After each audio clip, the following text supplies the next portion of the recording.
Bismillahirrahmanirrahim. Assalamualaikum warahmatullahi wabarakatuh.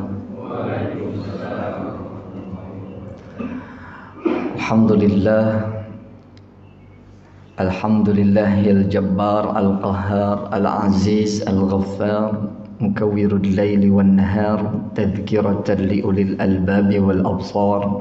Asyhadu an la ilaha illallah wa asyhadu anna Muhammadar Rasulullah. Allahumma salli wa sallim ala sayyidina Muhammadin wa ala alihi wa sahbihi ajma'in. Allahumma ja'al jam'ana hadha jam'an marhuman wa tafarruqana min ba'dihi tafarruqan ma'suman wa la tada'a fina wa la ma'ana syaqiyan wa la mahruman. Allahumma anfa'na bima 'allamtana wa 'allimna ma yanfa'una warzuqna 'uluman tanfa'una, amin ya rabbal alamin. Yang sama-sama kita hormati Ketua DKM beserta pengurus DKM dan para jamaah Masjid Al-Hidayah Klaster Topas Perumahan Permata Cimanggis. Mudah-mudahan kebersamaan kita di pagi ini mendapatkan keberkahan dari Allah Subhanahu wa Ta'ala. Mudah-mudahan setiap langkah kita atau putaran roda yang berangkat, yang naik ke sini naik kendaraan ya, putaran rodanya, semoga setiap putarannya atau setiap langkahnya menuju masjid ini dihitung sebagai amal salih yang diterima oleh Allah Subhanahu wa Ta'ala. Begitupun salat sunnah kita, salat wajib kita, zikir kita, munajat kita, doa-doa kita, i'tikaf kita, ngajinya kita pada subuh hari ini, semuanya dihitung sebagai ibadah yang makbulah diterima oleh Allah Subhanahu wa Ta'ala, amin ya rabbal alamin. Sebelum kita memulai dan melanjutkan pengajian kitab Riyadhus Shalihin yang disusun kitab ini oleh Abu Zakaria Muhyiddin Yahya bin Syarf An-Nawawi, mari sama-sama kita awali dengan membaca surah Al-Fatihah. Mudah-mudahan penyusun kitab ini dan juga para alim ulama, guru-guru kita, banyak yang sudah meninggal dunia dan juga banyak orang-orang yang punya jasa dalam hidup kita, termasuk dalam pembangunan masjid ini. Mungkin banyak yang sudah tiada, termasuk ayahanda Abu Yaqi Al-Hajj Abdullah Yaqub yang dulu mengajarkan kami kitab ini. Semoga dalam alam barzahnya Allah jadikan raudhah min riyadil jannah, diampuni segala dosa-dosanya, dan kita kalau memang nanti sudah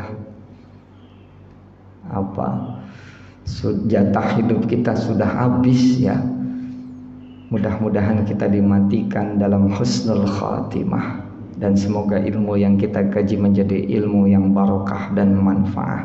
Ala hadhihi niyyah wa ala kulli niyyatin salihah. Al-Fatihah. A'udzu billahi minasyaitonir rajim.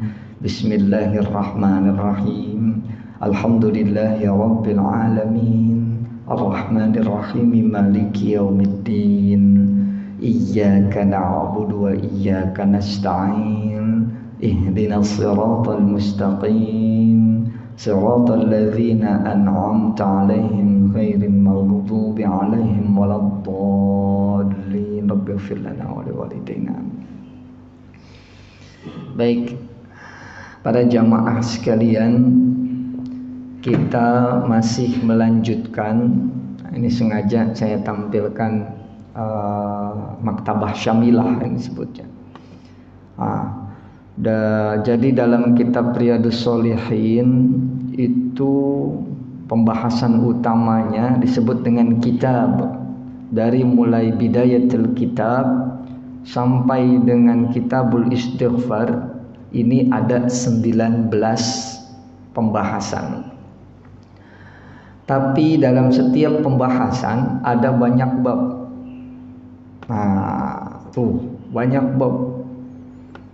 Tadi sudah disampaikan oleh Ustaz Irfan, kita sudah sampai dengan bab 42. 42. Ini di pembahasan satu saja ini Bidayatul Kitab itu isinya ada 83 bab. Masya Allah. Ini kita kaji udah kurang lebih hampir 4 tahun ya. Hampir 4 tahun baru sampai di sini.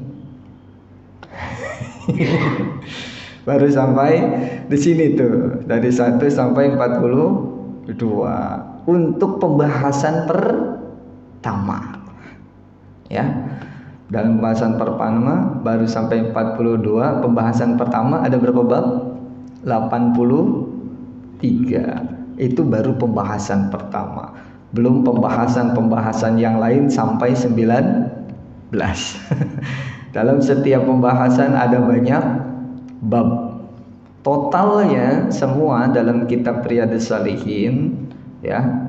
Ini kalau bicara tuh sampai 372 bab.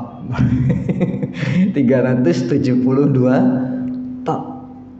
Masya Allah. Mudah-mudahan panjang umur, sehat walafiat ya. Ya, kalau dulu ya kami para santri bisa ngaji seminggu sekali dan seterusnya, atau talaki langsung sama Abuya biar sampai khatam. Kalau di sini bagaimana cara menghatamnya? Sebenarnya ada banyak cara.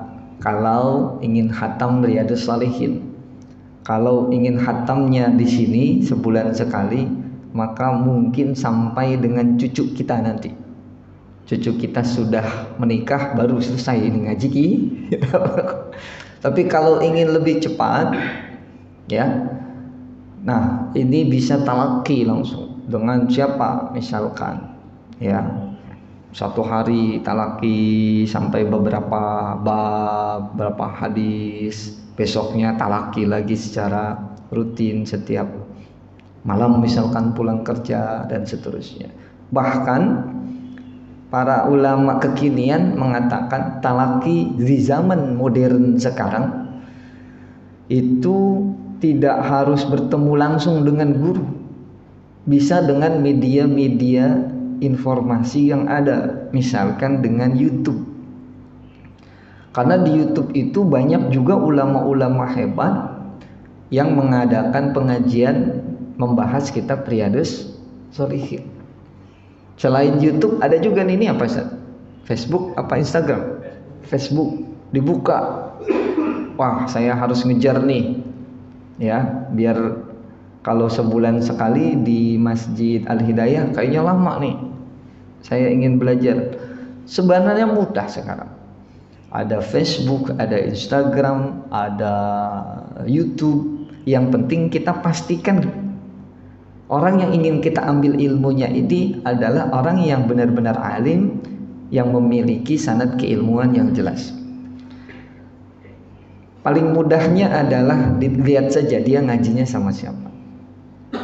Ya, ngajinya sama siapa. Oh, sanad keilmuannya jelas, nasabnya jelas, pesantrennya jelas, insya Allah itu boleh-boleh saja ya kita dengarkan penyampaian yang disampaikan oleh guru-guru kita ya lewat media yang ada. Maka kita manfaatkan nih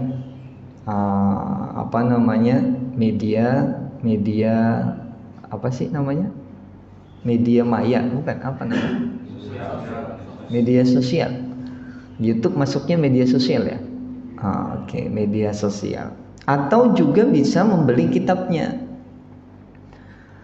Kalau nggak mampu beli kitabnya, beli kayak gini nih, bukan beli ya ini, download softwarenya. Karena lengkap. Bingung tak baca bahasa Arab semua ya, emang begitu. Ini semuanya berbahasa Arab. Ini adalah kitab matannya ya. Ada juga kalau syarahnya kita tinggal ketik di sini Dalilul Falihin yang biasa saya pakai. Tuh, Dalilul Falihin. Nah, sama pembahasannya tuh. Hanya saja kalau tadi matannya saja, kalau ini sudah syarahnya, sudah lebih banyak isinya. Nah, masyarul muslimin rahimakumullah, ini perlu saya berikan pengantaran kembali karena kita sudah masuk di bab 42 dari pembahasan pertama bidayatul kitab yang isinya adalah makmurat. Makmurat itu hal-hal yang diperintahkan oleh Allah Subhanahu wa taala, di mana yang pertama Allah perintahkan kita untuk ikhlas, lalu sering-sering bertaubat serta sering-sering bersabar, juga ya tentang juga fisidaki ya, lalu muraqabah merasa selalu dipantau oleh Allah Subhanahu wa taala, lalu terkait dengan ketakwaan kita diperintahkan untuk selalu bertakwa, lalu kemudian fil yaqin ya, lalu istiqomah, kemudian tafakur, terus sampai kemudian kita sudah kemudian ke apa? Nah, kewajiban kita sebagai suami, juga kewajiban istri kepada suami itu. Lalu tentang nafkah, terus berbuat baik. Jadi berbuat baiknya kepada pasangan dulu paling utama nih, suami ke istri, istri ke suami, baru ke tetangga. Bab 39 kan tetangga. Sebelum ke tetangga, kepada keluarga. Keluarga itu kan bisa anak ya gitu. Kalau tadi kan suami, istri, terus ke anak ya, lalu dari anak ke keluarga-keluarga yang lain, ada keluarga dekat, ada keluarga jauh gitu. Terus ada tetangga, harus kita berbuat baik juga ke tetangga. Terus kepada orang tua kalau masih hidup. Nah, gitu. Kalau masih hidup, kita harus birrul walidain dan juga mengikat silaturahim, untuk selalu bersilaturahim. Ya. Nah, terus kemudian dilarang kita untuk durhaka kepada orang tua. Barulah kemudian masuk kepada pembahasan yang 42. Apa itu? Tentang berbuat baik kepada sahabat-sahabat orang tua kita gitu. Jadi nggak loncat gitu. Jadi tidak loncat. Nah. Oke, Riyadhus Shalihin.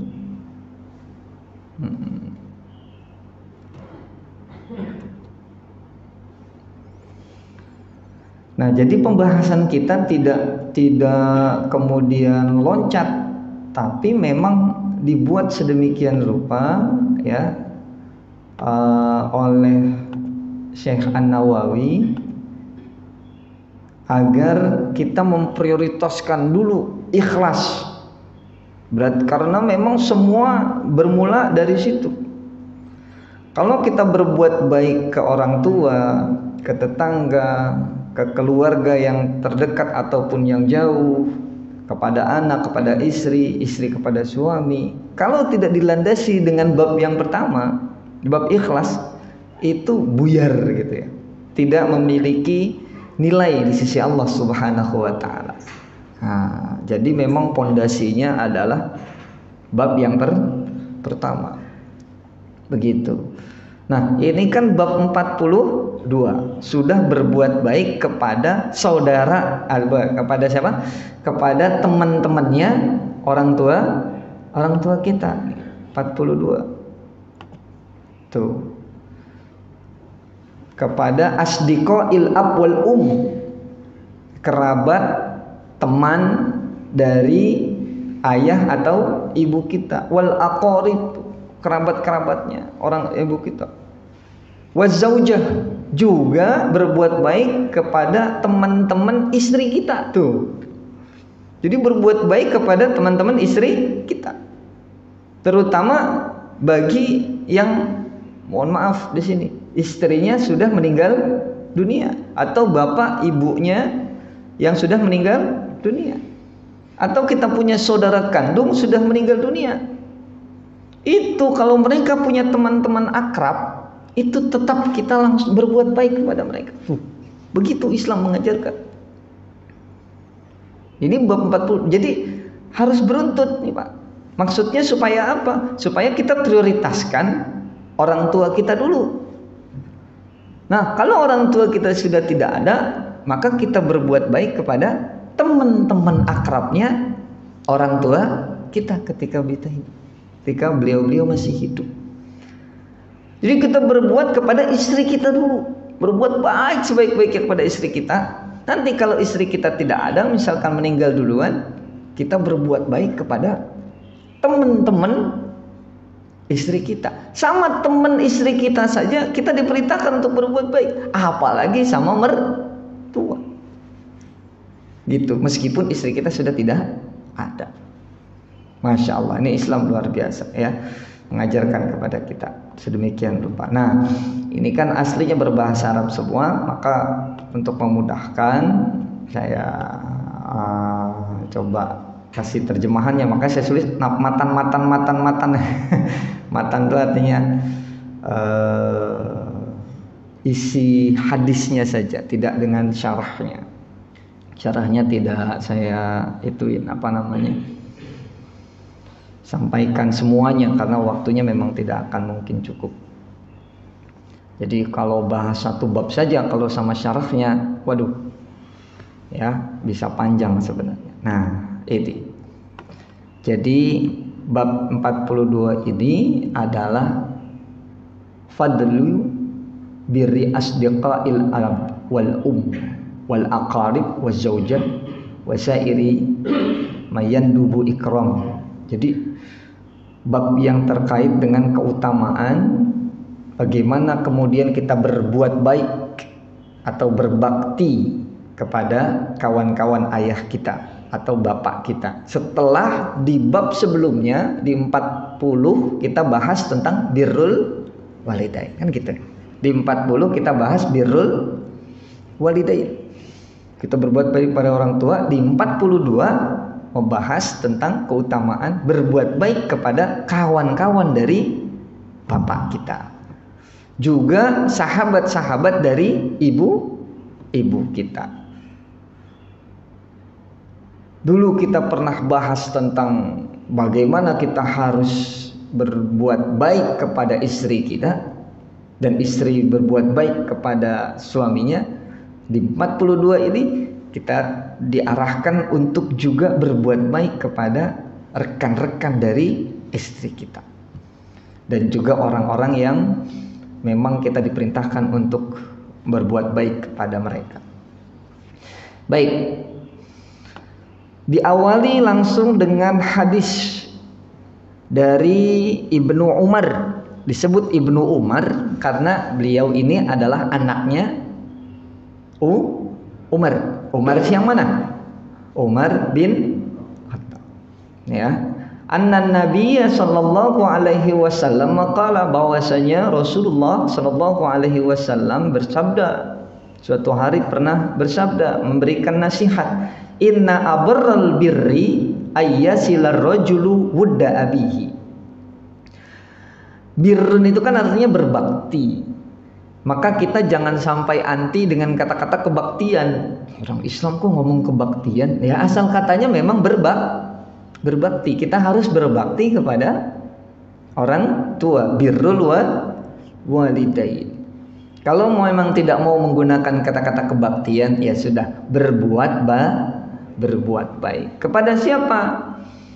Ya, di dalam hadis ini dikatakan bahwasanya suatu kebaikan yang teramat sangat besar nilai kebaikannya adalah ayyasilar rajulu wudda abihi.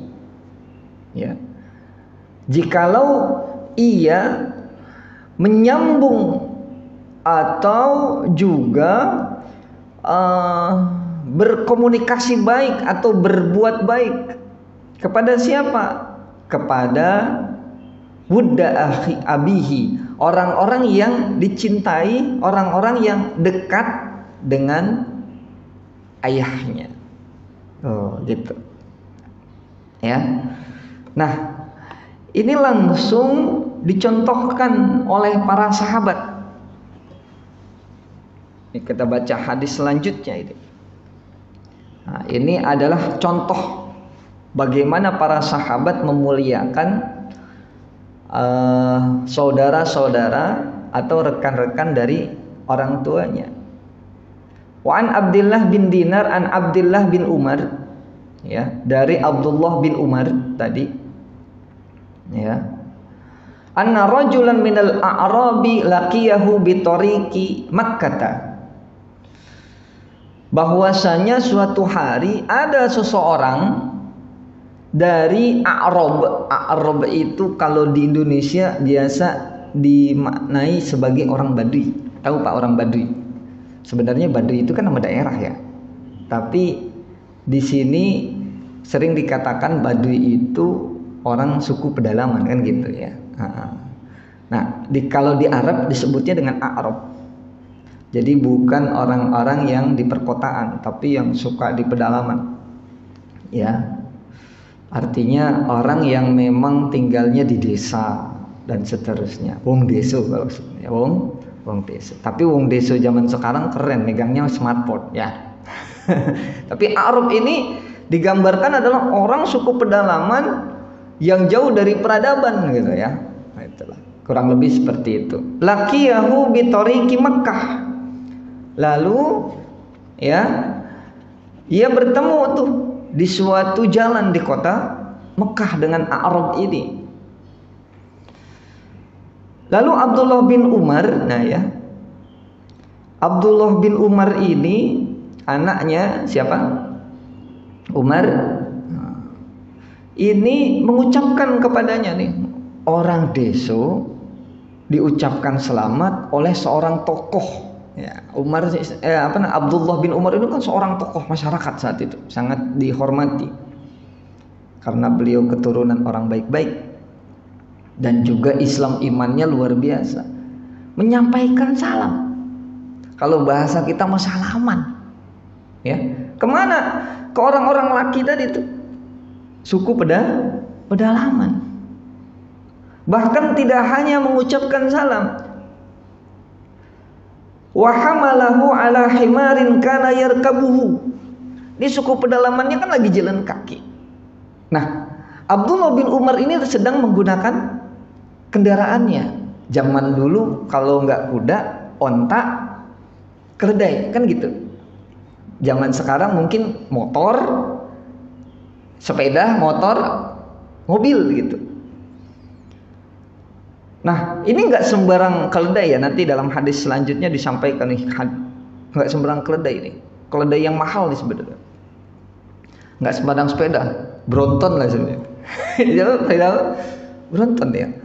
Ya, nggak sembarang motor ya. Bukan motor yang murah ya. Mungkin motornya motor Harley Davidson mungkin ya kalau digambarkan sebagai motor.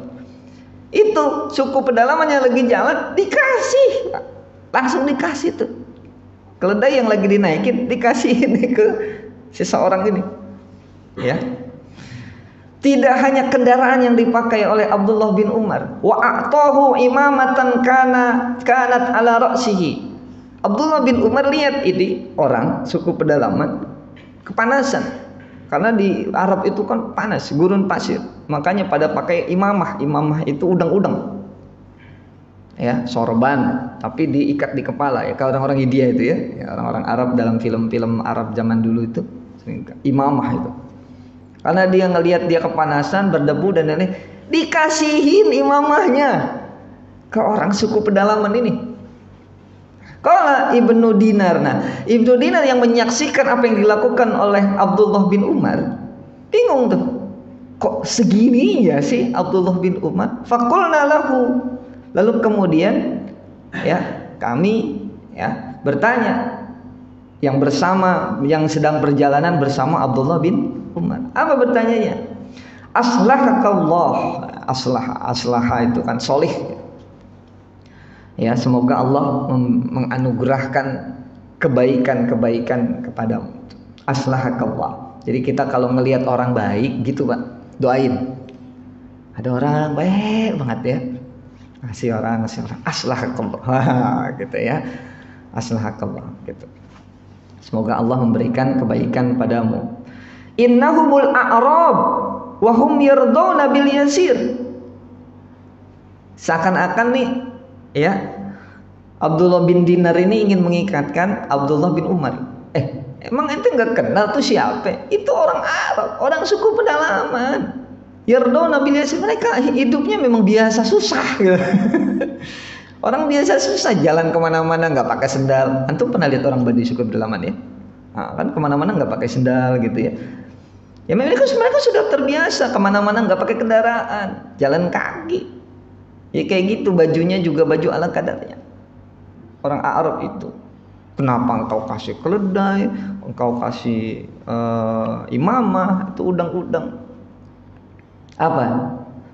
Faqala Abdullah bin Umar. Lalu Abdullah bin Umar itu menjelaskan, inna aba hadza kana wuddan li Umar bin Khattab radhiyallahu anhu. Tuh.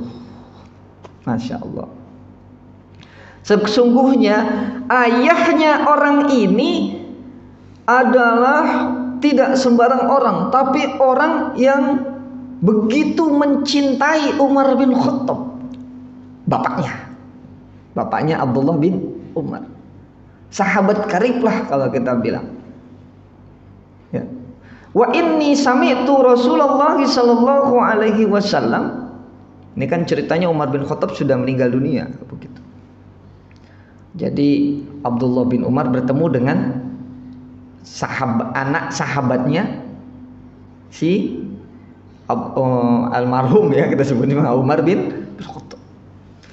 Lalu ia berbuat baik sedemikian rupa, dan ia mengingatkan kepada Abdullah bin Dinar bahwa aku pernah mendengar Rasulullah Shallallahu Alaihi Wasallam bersabda, Inna abarral birri silatur rajuli ahla wuddi abihi. Hadis yang pertama tadi.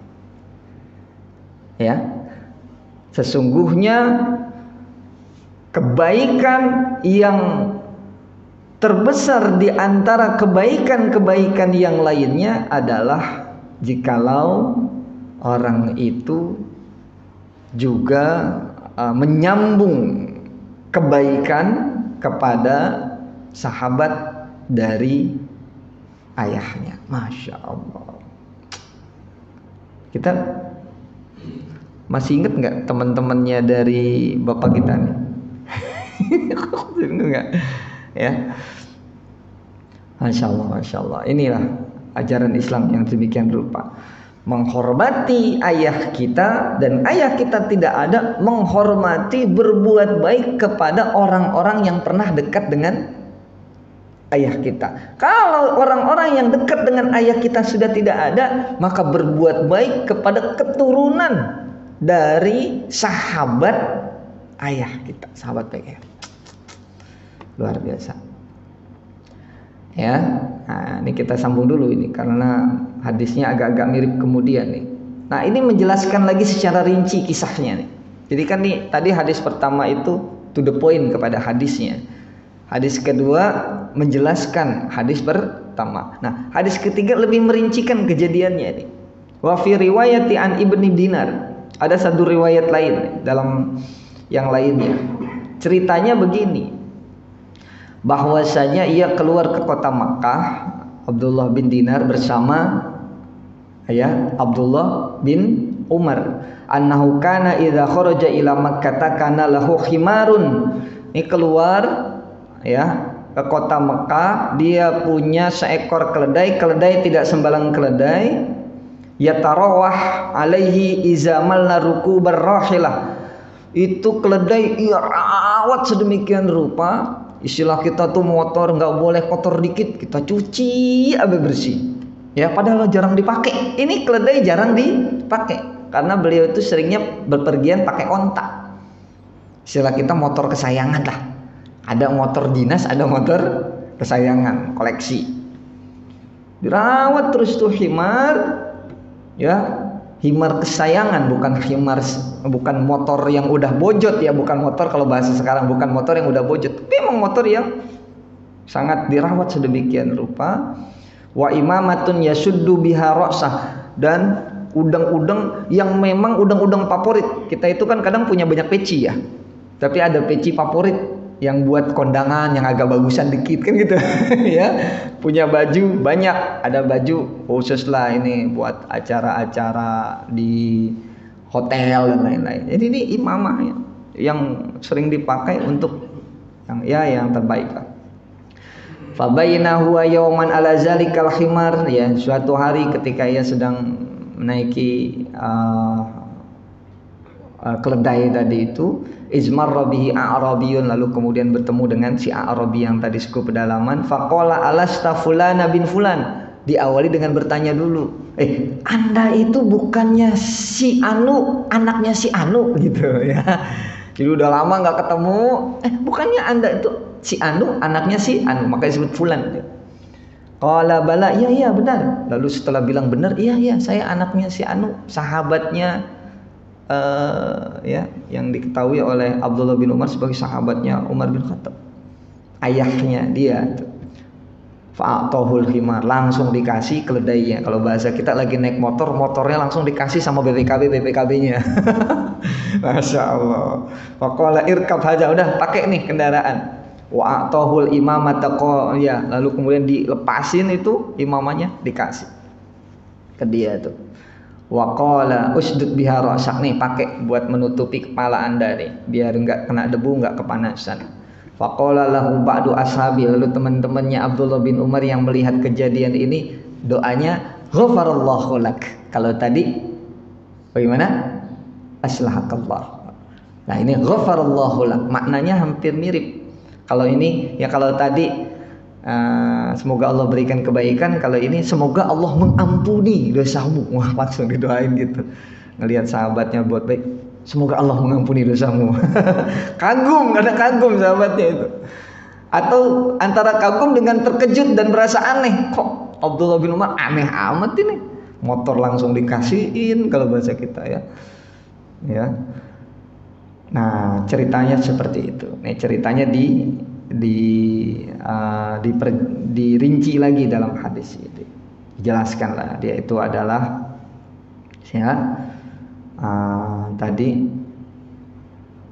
faqala inni sami'tu Rasulullah sallallahu alaihi wasallam, saya teringat dengan sabda Rasul, inna min abarril birri ayyasil rajulu ahla wudi abihi ba'da ayyuwalli. Nah, dijelasin di sini ba'da ayyuwalli, ditambahin dalam redaksi hadis ini agak berbeda. Ya, setelah ayahnya itu meninggal dunia.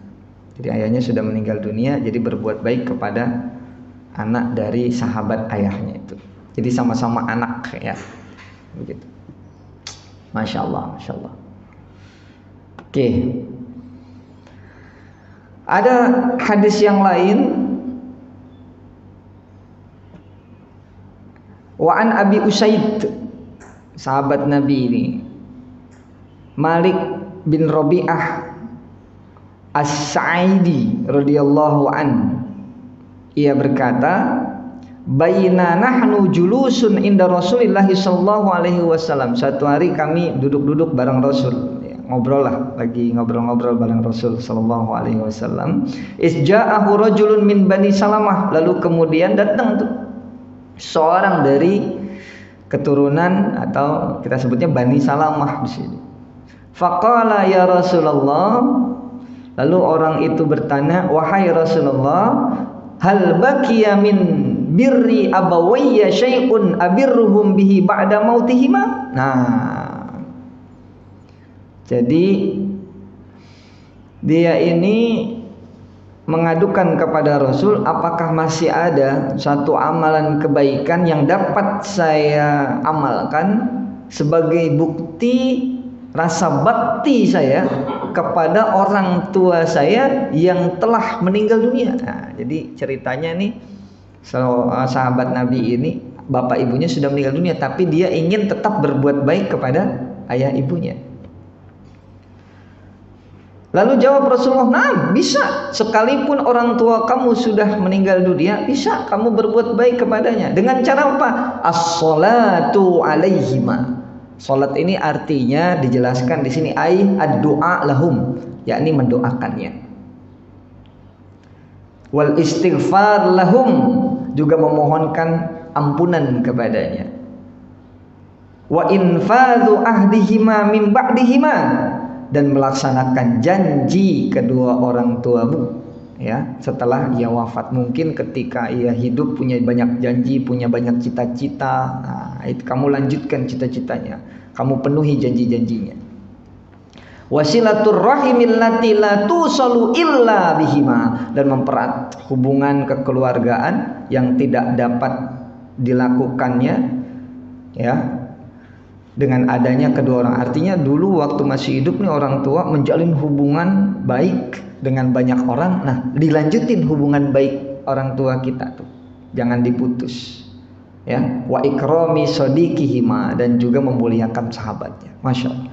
Saya pernah ditanya gini sama wali santri, Ustadz, kan Ustadz aktif di pesantren, kenapa juga aktif di MUI Kota Depok, aktif juga di ICMI Kota Depok, dan juga aktif di forum DKM, forum ulama Kota Depok? Saya bilang begitu, dulu ayah saya waktu masih hidup itu aktif di MUI, banyak sahabat-sahabat ayah saya pernah dinasihati begini, dinasihati begini.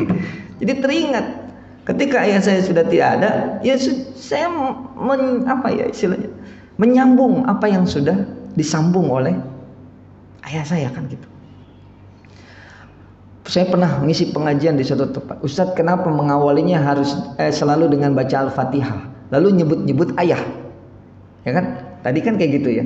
Dan setiap ngaji kan gitu, baca Al-Fatihah buat guru-guru kita. Salah satunya adalah Abuya Kiai Haji Abdullah Yaqub.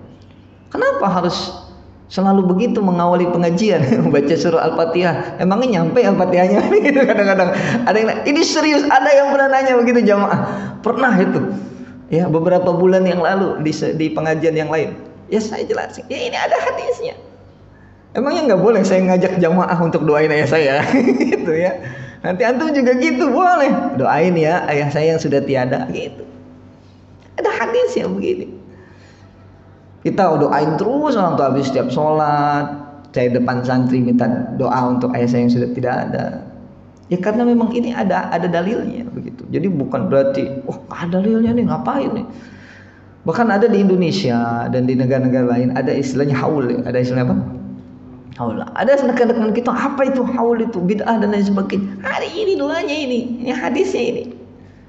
Haul itu kan tujuannya adalah mendoakan yang sudah meninggal dunia. Nggak apa-apa Pak, nggak apa-apa. Kalau nggak mau haulan, nggak mau tahlilan, silahkan, nggak apa-apa. Tapi jangan menyalahkan orang yang ingin atau mengajak orang-orang lain untuk mendoakan ayahnya. Gitu prinsip kita. Kalau kita nggak setuju ada doa bersama, nggak apa-apa, silahkan, itu hak. Tapi jangan menyalahkan mereka. Ini prinsip kita. Karena setiap kita pasti punya argumentasi. Kami itu haul rutin setiap tahun, mengumpulkan para santri, wali santri, jadi juga rekan-rekan saudara-saudara dari ayah saya yang sudah tiada, sampai anak cucunya pada ngikut datang. Kadang dulu mah pakai Zoom ya, yang nggak bisa hadir pakai Zoom karena dibatasi oleh aturan kan, waktu itu masih COVID. Ya, doain bareng-bareng. Nggak apa-apa, tidak masalah. Ya, karena memang diperintahkan sedemikian rupa. Mendoakan langsung saya selaku anak boleh dan bagus, mengajak orang lain untuk mendoakan ayah kita pun bagus. Gitu. Ya. Dan mudah-mudahan anak-anak kita nanti begitu ya. Jangan-jangan ntar karena nggak biasa diajak ikut acara-acara kayak begitu, ntar kita meninggal ya, dia kagak doain, Ya doain kan bagusnya setiap habis sholat ya apa. Ini makanya kita ingetin nih kalau besok ngaji-ngaji bawa anak. Jadi kita ingetin kalau udah meninggal. Kenapa kami terbiasa mendoakan orang tua dimanapun, di pengajian, mau mulai ngaji, mau mulai belajar, sampai habis sholat kita doain terus benar-benar ke orang. Ya karena memang pernah diajarin begini kan gitu. Ya. Nah, ini ada lagi kisah menarik nih yang tentang ke mantan istri, ya berbuat baik ke istri. Ternyata Aisyah itu pernah cemburu kepada Nabi Muhammad. Ini ceritanya gini, dari Aisyah radhiyallahu an, qalat, "Ma ghirtu ala ahadin min nisa'in Nabi sallallahu alaihi wasallam, ma ghirtu ala Khadijah radhiyallahu an." Saya enggak pernah cemburu kepada siapapun dari semua istri-istri Nabi. Nah, istri Nabi kan banyak. Dari istri-istri Nabi, sebagaimana cemburunya saya kepada Khadijah. Padahal Khadijah sudah meninggal kan? Khadijah sudah meninggal, tapi Aisyah cemburu banget sama Khadijah. Kenapa? Ya, padahal Khadijah itu wa ma ra'aituha qattun. Saya enggak pernah melihat yang mana sih Khadijah, tapi saya cemburu banget sama Khadijah. Walakin kana yuksiru zikroha. Karena Nabi Muhammad sering nyebut-nyebut Khadijah, nyebut-nyebut Khadijah gitu. Ya iya kan, Khadijah yang mendampingi Rasulullah ketika sangat susah hidupnya Rasulullah. Di awal cobaan luar biasa ketika Rasulullah pertama kali mendapatkan wahyu, harus berdakwah, harus dihina, harus dicaci maki, sampai luar biasa yang Rasulullah hadapi, dan Khadijah mendampingi, bahkan membackup. Kalau kita baca sejarahnya kan gitu. Khadijah itu tidak hanya mendampingi, tapi membackup. Kenapa? Karena Khadijah dari kalangan keluarga yang berada, yang sangat dihormati. Keluarganya Khadijah kan gitu. Sehingga orang yang ingin menyakiti Nabi Muhammad ketika dakwah mikir-mikir, ngelihat, mandang Khadijah. Khadijah bukan sembarang orang nih. Kalau kenapa-napa sama Muhammad, kita urusannya repot nih. Jadi orang tuh banyak yang mikir-mikir menyakiti Nabi Muhammad karena salah satunya melihat sosok Khadijah. Makanya ketika Khadijah meninggal, pamannya Nabi meninggal, ya. Siapa paman Nabi? Abu Thalib meninggal dunia, maka disebut dengan Amul Huzni, tahun kesedihan. Kenapa? Kafir Quraisy semakin berani untuk menyakiti Rasulullah bersama para sahabatnya. Itu kan cerita muasal, kemudian ke Taif, kemudian hijrah dan seterusnya. Maka Rasulullah tuh sering nyebut-nyebut nama Khadijah, padahal Khadijah sudah tidak ada. Ini yang bikin Aisyah cemburu. Warubbama zabaha syad. Begitupun kalau menyembelih kambing, apa yang dilakukan Rasulullah? Summa yuqatti'uha a'du. Setelah dipotong-potong, dicincang kalau kata kita itu ya. Ya dibedel. Summa yab'asuha fi sadaiki Khadijah. Lalu kemudian dibagi-bagi itu daging yang tadi itu, dibagi-bagi juga kepada siapa? Kepada kawan-kawan karibnya Khadijah. Masya Allah, gimana gak cemburu tuh Aisyah, ya? Farubbama qultu lahu ka'allam yakun fid dunya illa Khadijah. Pernah kesal sekali Aisyah itu ngomong kepada Rasulullah, ya. Kadang-kadang saya berkata kepada Rasulullah, seolah-olah tidak ada wanita lain di dunia ini melainkan Khadijah. Kesinggung dia, ada gue di sini. Malah Khadijah dan teman-temannya. Khadijah namanya disebut-sebut padahal orangnya udah meninggal dunia. Teman-temannya diingat sama Rasulullah. Teman-temannya Khadijah kasih-kasih itu. Padahal saya ada di sisi Rasulullah, kata Aisyah. Kurang apa sih saya? Gitu mungkin ya. Masya Allah, ya. Innaha kanat wa kana li minha walad. Sesungguhnya Aisyah, Khadijah itu adalah ya memang ini innaha kanat wa kanat itu sebenarnya untuk takkid saja. Ya, keadaannya memang seperti itu. Zaman dulu ketika saya masih sama Khadijah, wah ya begitulah baiknya beliau. Kalau kita baca, ya baiknya Khadijah tuh, aduh taatnya, aduh masya Allah, nggak pernah ngelawat, masya Allah. Kalau kata kita gitu ya, ya. Dan dari dialah saya mendapatkan anak, masya Allah. Waduh. Istri keduanya sampai cemburu sedemikian rupa. Nah, ini antum ada yang sudah nikah lagi? Atau ada yang punya rencana? Nah, ya. Oh, saya sudah menikah saat yang kedua. Iya. Kenapa? Oh, istri pertama saya sudah meninggal dunia. Coba diinventarisir saudara-saudara dari istri yang pertama yang sudah meninggal itu, kakaknya, adiknya, keadaannya seperti apa. Tidak hanya kakaknya, adiknya, orang tuanya, mertua. Lihat juga teman-teman karibnya, teman-teman baiknya dari istri kita yang sudah meninggal dunia. Suruh perhatiin juga. Itulah ajaran Islam yang dicontohkan oleh Rasulullah Sallallahu Alaihi Wasallam. Oke, ini masih banyak ya di bawah. Terus ini kisahnya memperjelas aja itu, ya. Tentang Khadijah tadi, riwayah fi riwayah karena banyak riwayat. Nah, ada yang lain lagi di sini, ya. Antum pernah lihat video yang orang Syekh ya, Habib, ini kalau nggak salah Habib kalau nggak salah itu, yang sudah senior, terus cium tangan sama Kiai Buddha. Nah, rame ya? Pernah nyampe nggak sih antum video itu? Saya pernah diminta komentari hadis itu. Video yang viral tuh. Saya nggak terlalu banyak komentar karena saya tahu hadisnya ini. Songong tuh Kiai Buddha. Kenapa? Yang cium tangan Habib yang usianya sudah senior, cium tangan sama Kiai Buddha. Karena saya tahu hadisnya, makanya saya nggak banyak komentar. Nih, hadisnya begini. Ya. Qala kharajtu ma'a Jarir bin Abdullah al-Bajali. Ya. Kata Anas bin Malik, saya pernah keluar dengan Jarir bin Abdullah al-Bajali radhiyallahu an dalam sebuah fi safarin, dalam sebuah perjalanan. Fakana yahdumuni. Ya.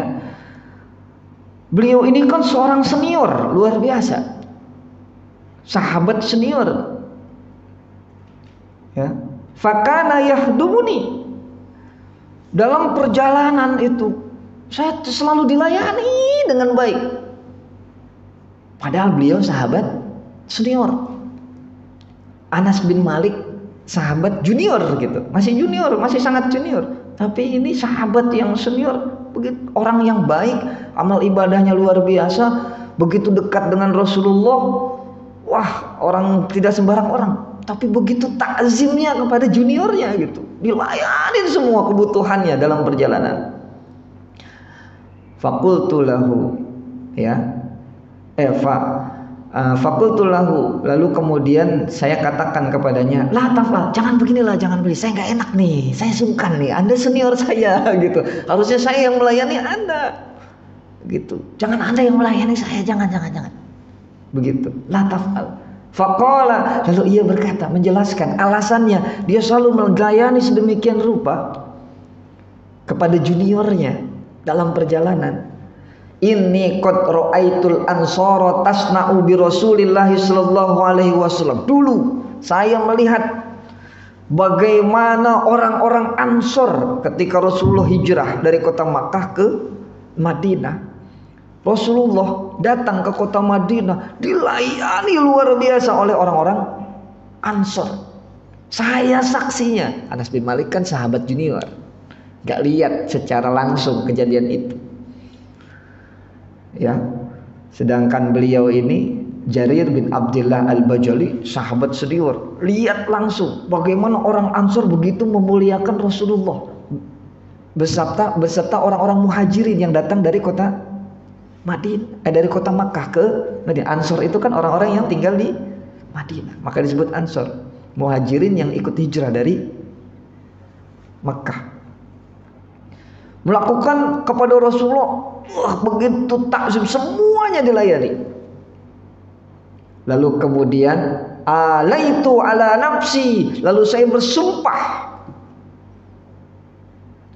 alla ashaba ahadan minhum illa khadamtuhu, bahwa saya tidak akan berteman dengan siapapun dari kaum Ansor melainkan saya akan melayaninya. Orang Ansor melayani Rasulullah maka setiap kali saya bertemu dengan orang Ansor, saya akan melayaninya. Luar biasa. Mau junior, mau senior. Itu. Jadi tidak ada masalah yang senior menghormati yang junior. Memang kelihatan kurang adab. Ini kiai muda kurang adab, tangannya dicium tangan sama yang lebih senior. Karena yang senior punya alasan mungkin. Ini salah satu alasannya. Ya, orang Ansor dulu begitu sangat luar biasa melayani Rasulullah, maka kemudian sahabat-sahabat Rasulullah berjanji untuk melayani orang-orang Ansor. Karena mereka punya jasa. Tidak hanya orang-orang Ansor, bahkan anak keturunan orang-orang Ansor, termasuk Anas bin Malik. Anak Malik kan udah anak keturunan. Saya pernah dapat penjelasan kenapa sang Habib senior ini cium tangan kepada kiai muda. Ternyata kiai muda ini adalah anaknya dari kiai besar, ulama besar. Ya, dan si Habib yang senior ini sangat menghormati ayahnya, ulama besar, maka dia cium tangan sama anaknya. Tapi masyarakat yang nggak kenal, songong sekali kayak muda. Ya begitulah. Ulama-ulama senior kita begitu takzim kepada gurunya, bahkan tidak hanya kepada gurunya, tapi juga kepada anak-anak dari gurunya. Masya Allah. Ini kita hadisnya sudah terakhir di situ. Mungkin ada dialog, masih ada kita 10 menit, silakan. Sambil nunggu syuruk ya. Belum jam 6. Ustaz, sehat? Mobilnya udah bersih, Ustaz. Kemarin ketemu di show. Ya, gimana? Ada pertanyaan? Ada yang perlu kita diskusikan? Fadal. Keluar dari tema ini, kebetulan di perusahaan kami alhamdulillah sudah diadakan sholat Jumat. Jadi dan mungkin kita masih belajar lah semua ya, cara membackup kalau suatu saat kan sekarang ini banyak fenomena yang meninggal mendadak atau mendalam. Mungkin dalam satu imam dari belakangnya itu harusnya orang yang betul-betul yang paham memahami bagaimana menggantikan sholat imam. Kalau suatu saat ada kejadian imam ini ya mungkin meninggal atau enggak mungkin pingsan, bagaimana seorang yang di belakangnya ini menghadapi kejadian seperti ini? Oke. Apakah membatalkan atau menggantikan ke depan seperti itu? Baik. Nah, ini pertanyaan yang luar biasa, sangat apa istilahnya?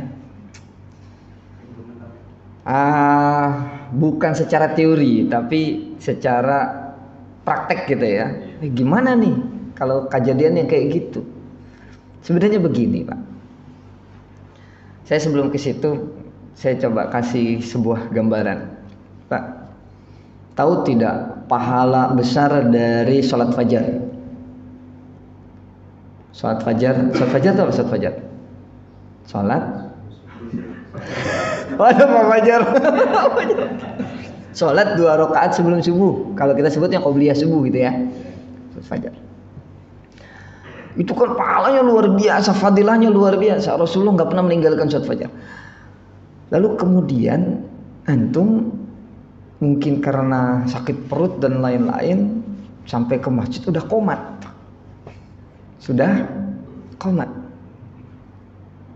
Apa yang harus dilakukan? Salat fajar dulu, tapi ada resiko ketinggalan 1 rakaat, atau langsung salat subuh?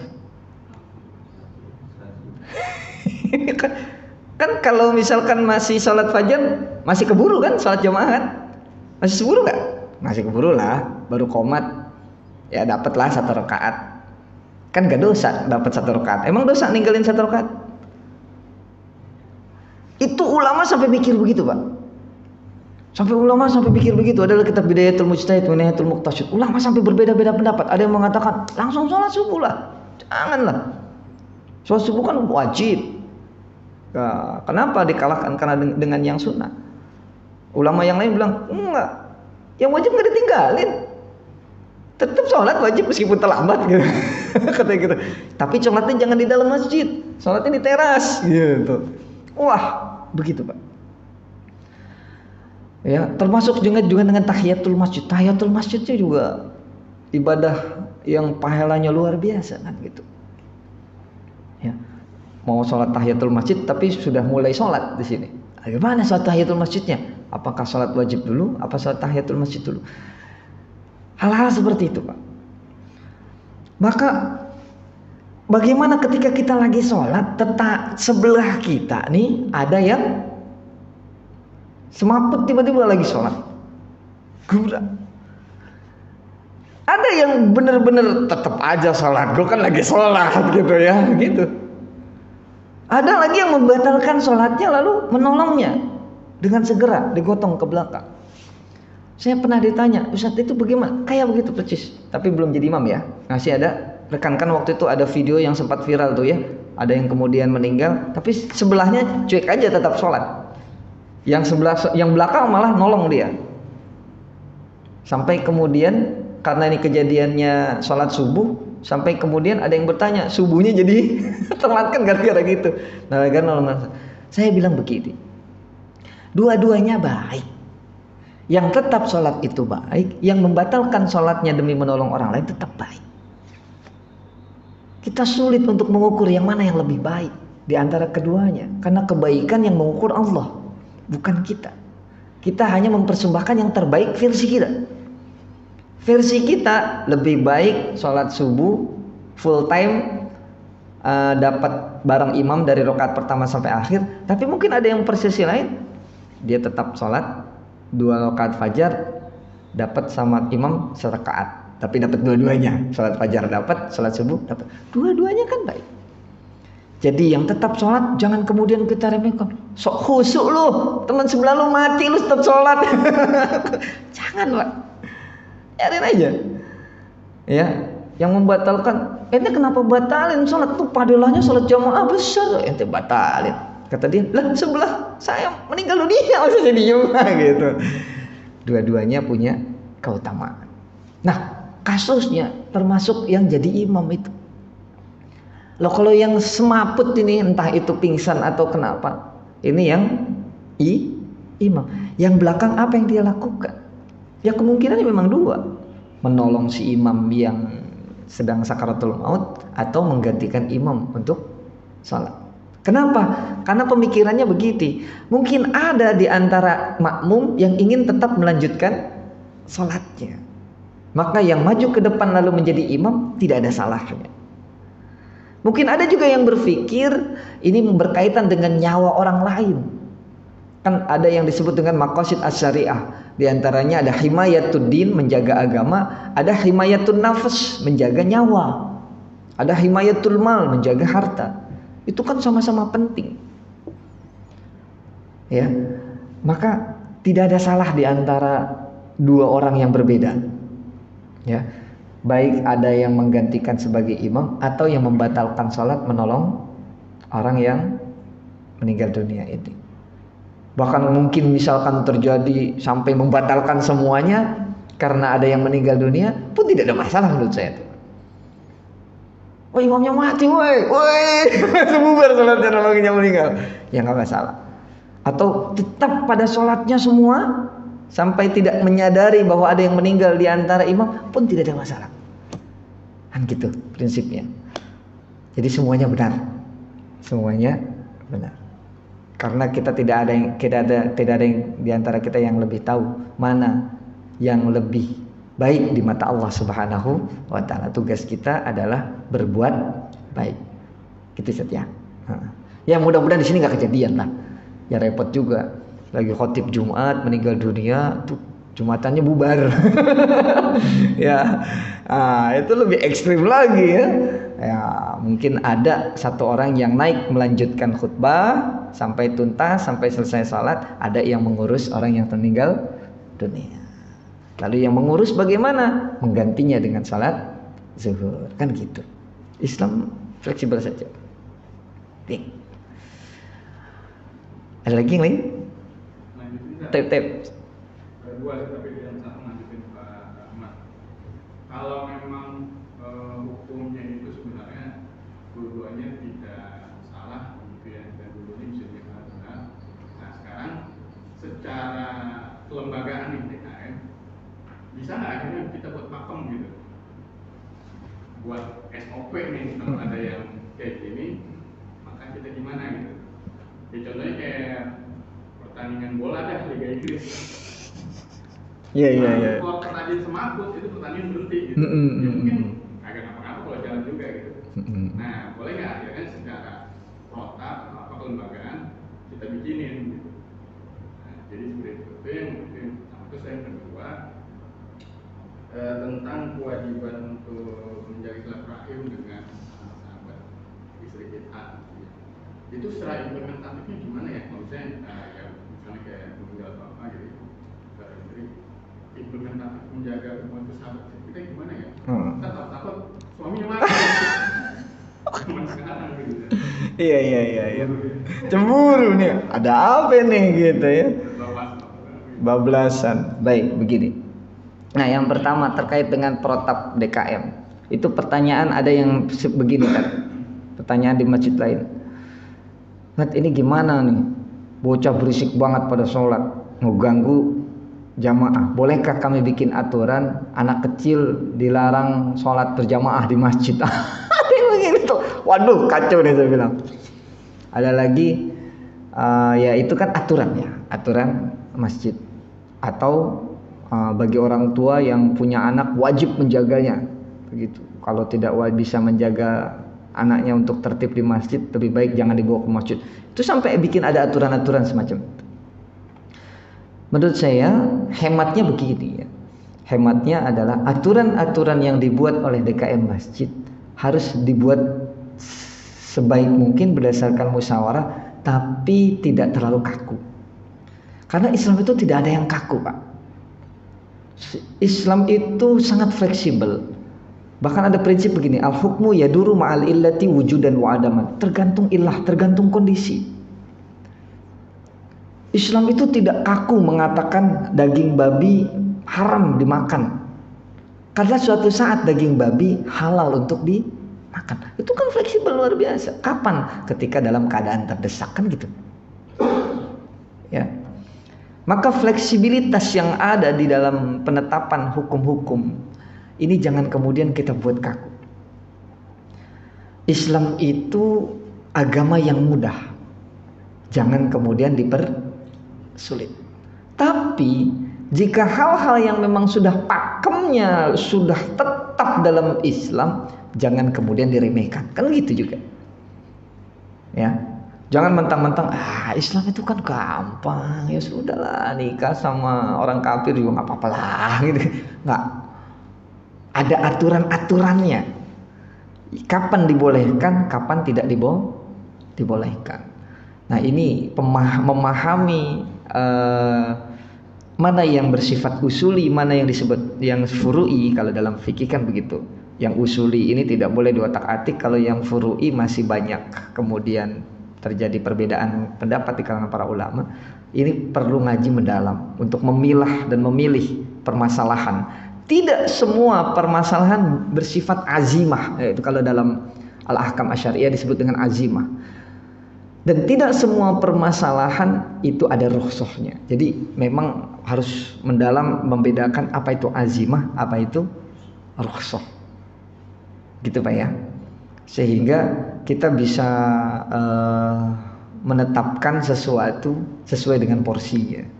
Tidak berlebihan, la tafrid wala takrid kan gitu dalam syariat Islam. Tidak terlalu medit tapi tidak terlalu juga kebablasan kan gitu. Gitu ya.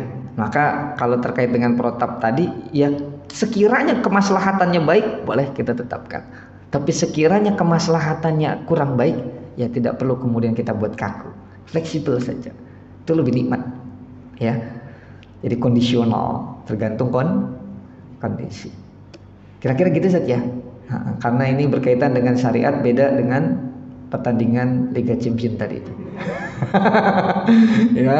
ya, yang tidak ada nasnya, ya kan gitu. Jadi bisa saja dibuat aturan sedemikian rupa. Baik, saya kira dicukupkan dulu. Oh gitu. Kedua tadi apa dah lupa? Oh, jadi gini Pak. Jadi kita kalau melihat latar belakangnya adalah Khadijah itu punya sahabat-sahabat yang sering juga berbuat baik kepada Khadijah. Kan intinya begitu Pak. Ada orang yang sering berbuat baik dengan istri kita, maka dan istri kita itu juga punya hubungan baik dengan wanita. Begitu. Nah, ketika istri kita sudah meninggal dunia, jangan sampai kemudian kita melupakan kebaikan dia nih, kan gitu Pak. Kan dari tadi kan ceritanya gitu. Jadi kenapa ini dia berbuat baik, Ibnu Abdullah bin Umar itu berbuat baik kepada suku pedalaman? Karena suku pedalaman ini pernah punya hubungan baik dengan ayahnya.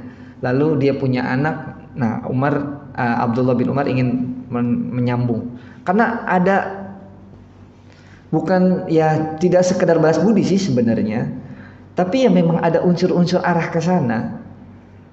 Orang-orang yang punya jasa baik kepada istri kita, lalu apa salahnya kemudian kita berbuat baik kepadanya? Tentu dengan tetap memperhatikan norma-norma atau kebiasaan-kebiasaan setempat. Kalau sekedar ngirimin makanan kan boleh, ya. Tapi kalau sudah sampai ngajak temen-temennya istri kita ngajak makan ke restoran berduaan, ini kan bahaya ya. Ini kan ada bahaya itu lah. Suami kita ngamuk-ngamuk atau kita datang sampai ke rumahnya. Yang dilakukan oleh Rasulullah mengutus Pak, mengutus. Jadi mengirim makanan, nih makanan bawain ke si Anu. Itu dulu dia pernah punya hubungan baik dengan istri saya, kan gitu Pak. Jadi memang ada norma-norma yang sekiranya bisa kita jaga agar jangan sampai salah persepsi tadi. Kalau sampai salah persepsi, suaminya marah atau tetangganya, wah ini ada hubungan gelap apa nih? Gitu ya. Ada hubungan gelap apa nih? Kok mantan istrinya pada deketin semua? Nah, untuk menjaga hal tersebut mengutus orang. Dan yang diberikan kan tidak terlalu besar ya. Hanya sekedar untuk merasa menjalin hubungan baik, melanjutkan hubungan baik. Kira-kira gitu Kak. Nah, jangan sampai kebablasan, kelewatan. Innallaha la yuhibbul musyrifin. Kita tidak suka dengan orang-orang liberal karena mereka kebablasan. Kan gitu. Ya, ada yang disebut dengan desakralisasi dan mereka itu kebablasan. Islam itu memang sangat mentolerir baik dalam banyak hal, tapi jangan sampai kebablasan toleransinya, kan gitu. Tetap harus ada norma-norma, ya. Karena yang kita lihat banyak orang yang kelewatan. Begitu mencintai Rasulullah itu kan baik, tapi kalau sampai kebablasan itu juga tambah repot, kan repot juga. Nah, sampai muncul ada kata-kata ini, yuk mencintai Islam itu baik. Tapi kalau kebablasan kan bahaya juga ya. Bom bunuh diri dan lain-lain kan ini repot itu ya. Jadi bukan membawa kebaikan Islam tapi justru malah memperburuk citra Islam. Wallahu a'lam bishawab. Jadi yang berlebihan tidak boleh. Berbuat baik boleh, tapi berlebihan dalam berbuat baik tidak boleh. Kita ingat kisah sahabat Rasul dulu kan ya. Yang ketika sakit luar biasa, dia minta izin ke Rasulullah, ya Rasulullah saya ingin sedekah semua harta saya. Jangan, kata Rasulullah. Ya udah ada setengahnya nah. Jangan, kata Rasulullah. Kamu masih punya anak. Ya udah ada sepertiga. Ya udah sepertiga, kalau sepertiga nggak apa-apa. Kan kamu masih punya anak. Jangan sampai kamu mati hartanya semua untuk Islam, anak kamu jadi gelandangan gitu. Jadi tidak boleh berlebihan. Allahu a'lam bishawab. Mohon maaf jika ada kesalahan dan kehilafan. Mudah-mudahan apa yang kita kaji menjadi ilmu yang barakah dan manfaat, dapat kita amalkan dalam keseharian kita. Amin. Amin ya rabbal alamin. Kita tutup dengan kafaratul majlis. Subhanakallahumma wa bihamdika asyhadu an la ilaha illa anta astaghfiruka wa atubu ilaik. Assalamualaikum warahmatullahi wabarakatuh.